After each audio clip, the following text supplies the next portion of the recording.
Hello, my friend and friends, and welcome to my podcast, General Musings. My name is Kevin, and here on my podcast, I talk about whatever is front of mind for me in any given week, usually in some way that's related to front-end development, and will definitely be tangential to it, at least a little bit today, though it relates in a way directly to it as well. But before we get to the actual topic of the week this week, which I'm sort of winging it just because I don't want it to be too similar to some other things that I've been putting out this week that you might have seen.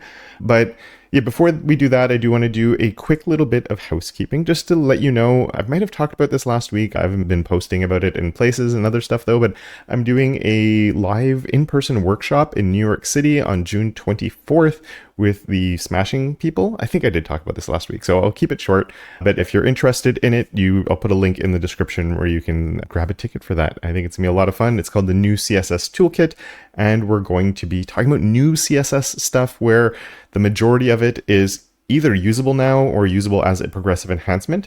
I'm going to be trying my best to focus on things that are well supported and then supplement that with things that are good progressive enhancements, and then there'll be the little bit of cutting edge stuff that you can look forward to using in the future. But a very big part of it is sort of a modern take on writing CSS today that you can bring to your work and actually use, right? I don't want it to be this thing where it's all just based on like the future things, though those are always fun to play with. So there'll be some things in there, very hands-on workshop, lots of exercises, things that we'll be doing together. And yeah, I'm really looking forward to it because I haven't taught in person in quite a while. So I think that'll be a lot of fun. June 24th, if you are interested, in New York City. The other two things I want to mention really quickly is I am doing an update of my course Beyond CSS, which is my most advanced course. So just in case you're looking at sort of advanced CSS stuff, you understand CSS, you're happy with it, you want to get into more about organization, project management, building reusable project, getting a starter template going, and it goes way beyond that. It goes into like design systems and theming, and if you go into the higher tiers of it, we get into creating an Astro project and other stuff and scope styles and all of those things. So yeah, I fixed up modules 1 through 3, and I'm currently going through module 4 and will be going through module 5 with some fixes and updates to that course. And once all of that is wrapped up, I am doing a complete revamp, relaunch, like tear down, completely new course for CSS Demystified, which I'm really looking forward to doing. It's due. And I think I'm looking forward to it. And I'll just let you know that if you purchase the current one, you would get the new one for free, and it will be cheaper if you get the current one than if you wait for the revamp to come. So I'll just throw that out there and let you know that that is an option. It'd probably be a little while away just because I'm starting from scratch on that one, but it shouldn't take me too long. I think I have some things for it already in development. So I've just paused those while I'm doing this Beyond CSS stuff. Sorry for the extended sort of shameless plugs there. We'll get into today's topic, which is more of what you're here for. But I guess what that's going to be this week is how I'm really fed up with the current state of shipping broken products. And this just seems to be this new normal now. I don't know what started it. I understand this idea of pushing, or I don't know if it's deadlines and companies needing to push things out, but the reason I'm talking about it is Figma Sites. So you might have seen my live stream I did. Everything will be linked in the description if you want to check out the replay to that. At the beginning of the live stream, I decided I wasn't going to be talking about Figma Sites, but I had been looking at it and I was like, okay, I need to talk about this because they're really, really, really bad. And then I actually broke that off and made it into a standalone video. With Figma Sites, it's just, to me, is in the stage of what should be a closed alpha instead of a public beta. And of course, by saying it, I think they're saying it's a beta. I'm not even 100% sure if they are. I probably should look, but I really don't care. It's public. And that's the only thing that really matters right now is everybody has access to it. I don't know if you need a paid plan or not. I have one, so I have access to it, and it's trash. And I don't like being negative. I really don't like putting down a company and saying, because like there's a lot of developers who worked really hard on making this actually work. Clearly hacky things going on to solve problems that they had. Like every string of text, the last letter in that string of text is in a span. There's no way that would be there unless there's a reason that that's there, right? So I guarantee you that the people who worked on it probably worked really hard, but it's just not ready for production, or public release. Yeah, whatever. It's not a polished product. It's really bad because not only do you have all those spans in there, but every string of text is also just a div. And every button is a div. And they're using JavaScript for like to make it into a link basically. And they're sort of trying to be accessible about it, but they're doing it in the wrong way. They're adding area labels to things that shouldn't have them. So if you are using a screen reader, it actually reads the text twice. The hover states are done with JavaScript instead of with CSS for some reason. A lot of it is, I think, the limitations, and I've seen other people talking about this, where the limitations of Figma have made it so, like, because it's a tool for designing pictures, and they're trying to like shoehorn in this ability to then turn that into a website, that it's missing stuff. And that's a bit of what I talked about in the live stream. So I don't want to repeat myself too much.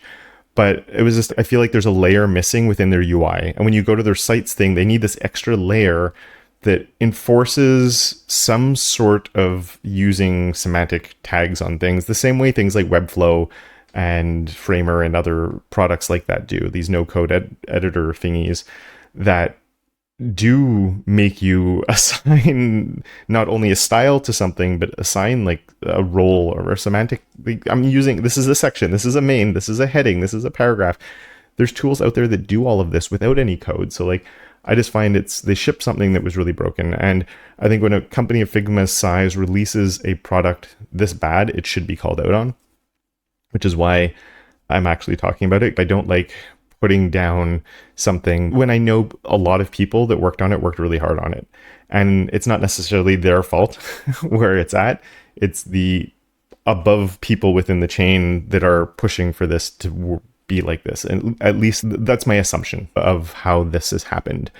And it's not only with that, right? Like, I'm talking about Figma because it's something that's directly related to our industry, is you have the designers make the things in Figma and then we get to turn those into websites. So everybody's familiar with it, or at least most people are familiar with it. And but AI, I've talked about this before with AI, where I feel like AI is this thing that has been shipped for public release before. I don't think it's before it's ready. I think AI is a little bit different in that, and well, first of all, like, I hate calling it AI because it's not really AI, but you know what I mean, right? Like these large language models that I think for some things could definitely be used, but it's just we're being told that they can do things that they're not really able to. Like, I still get these new models are coming out, these new things are happening, and I use it for some stuff to make my life a little bit easier and for productivity things. And just every now and then I'm just like, oh my goodness. I'm trying to remember the most recent one. And I think it was a simple search. It was a simple search on something. I don't remember what it was, but because now if I search on my phone, the first thing is like the AI answer in Google before I actually see Google results. And just the thing it said at the top was completely wrong.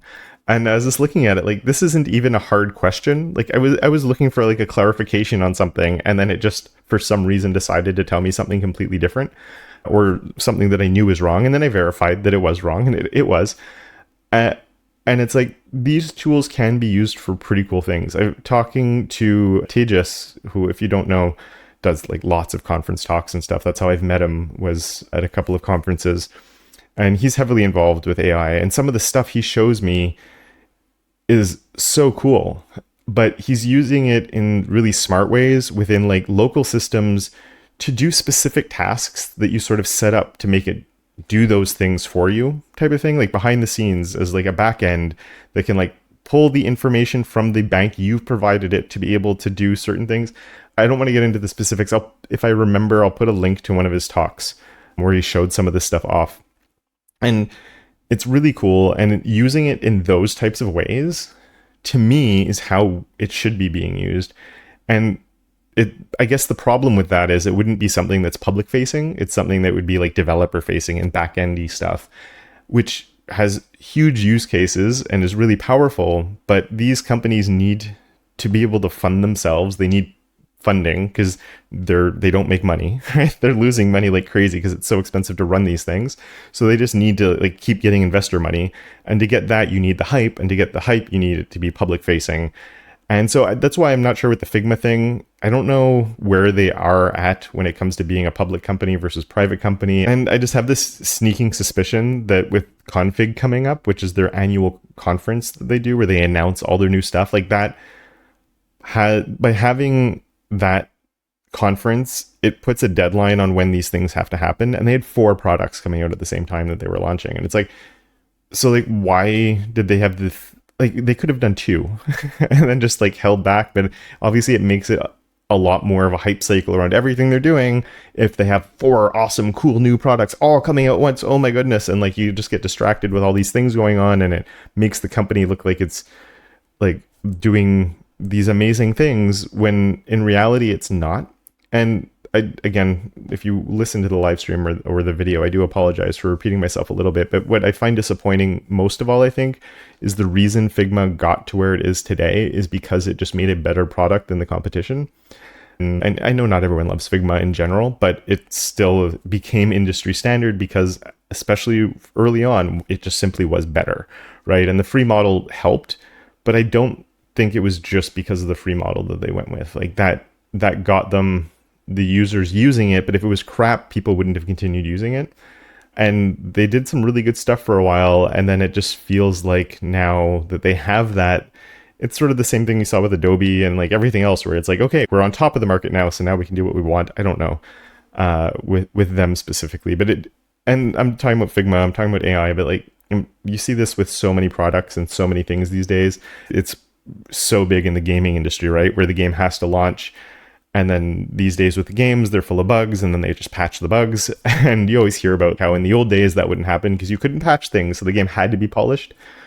I do think that's a little bit different, especially for the AAA games, just because I think with the AAA games, if they don't launch it at a certain time, the cost of those things can be so insane that they sort of need the money to be able to continue developing it. And they are also on time deadlines, so I feel bad for the developers on those because they obviously work very hard as well.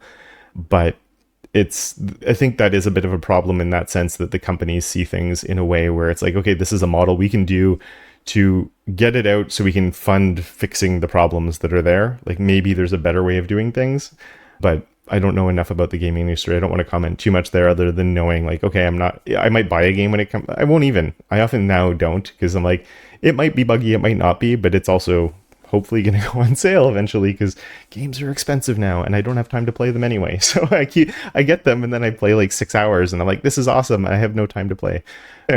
Yeah, I wish I had more time. Usually if I do have time to game, it's playing with my kids on some silly games, that we've had some good ones, just in case anyone is looking for ones. I think he was 8 when I played with him. It was my youngest one. My older one actually is the reason we got the game was because my older son, but then it ended up being me and my youngest one played it. So you can do single player or 2-player co-op.